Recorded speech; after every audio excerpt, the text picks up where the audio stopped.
Bharatiya Janata party सरकार के मंत्री, इनके बड़े बड़े नेता भ्रष्टाचार को शुरू से शह देते आए हैं।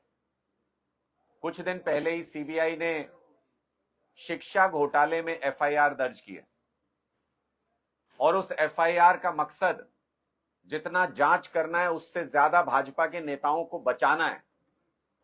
शिक्षा घोटाला 2014 में भारतीय जनता पार्टी की सरकार आते ही शुरू हो गया, जब सीबीआई ने एफआईआर की। कुछ दिन पहले ये एफआईआर हुई है। 5 साल पहले हाईकोर्ट ने यह आदेश दिया था कि 3 महीने के अंदर जांच करके सीबीआई एफआईआर दर्ज करे।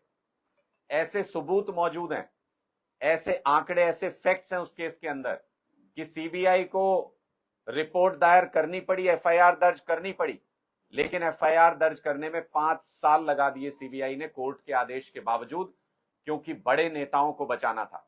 जब सीबीआई ने यह माना कि बड़े पैमाने पर इसमें भ्रष्टाचार हुआ था, बहुत सारे अधिकारी इसके अंदर इन्वॉल्व हैं, इनके बच्चों की वर्दी का पैसा, मिड डे मील का पैसा, वजीफे का पैसा, ये सब कागजों में दिखा करके भ्रष्टाचार में हड़प लिया गया, तो ऐसा कैसे संभव है कि पूरे हरियाणा में यह घोटाला हो और उसके ऊपर उस वक्त के शिक्षा मंत्री का हाथ ना हो, उस वक्त के मुख्यमंत्री का हाथ इस घोटाले के ऊपर ना हो?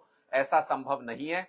इसलिए हमारा स्पष्ट तौर पर यह आरोप है कि उस वक्त के शिक्षा मंत्री रामविलास शर्मा जी को सीबीआई इस पूरे घोटाले में बचाने का प्रयास कर रही है।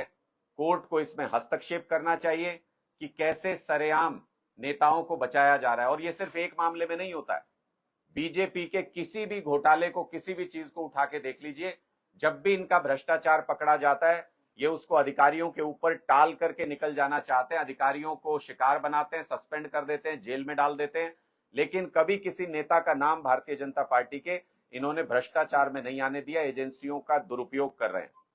दिल्ली में जहां एक तरफ आम आदमी पार्टी के नेताओं से ना कभी कोई बरामदगी हुई, ना किसी तरीके का कोई सबूत इनके पास है, उसके बावजूद भी हमारे नेताओं को महीनों से, सालों से जेल में डाले हुए हैं सीबीआई और ईडी का दुरुपयोग करके।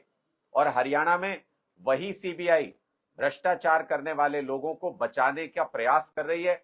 उनके नाम एफआईआर से हटाए जाते हैं, उनके नाम एफआईआर में डाले नहीं जाते, जांच के दायरे में उनको लाया नहीं जाता।